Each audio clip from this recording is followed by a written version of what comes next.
Ngayon, nandito na kami sa lobby ng hotel. Grabe guys, sobrang ganda. Plus, yung view pa ng Manila Bay ang makikita nyo rito. Tas agad naman namin pinuntahan yung pedicab nilang display dito. At ayan, sinakyan na nga nila Phil. Hello, my name is John Pork.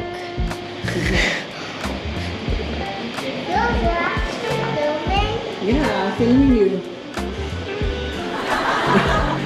At ito naman si Ninang nagfi-fill up para makapasok na kami. Ngayon, silipin naman natin yung loob ng nabook ni Ninang.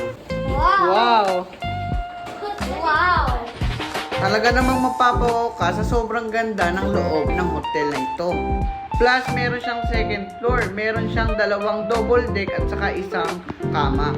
Tapos ito naman yung view niya sa second floor.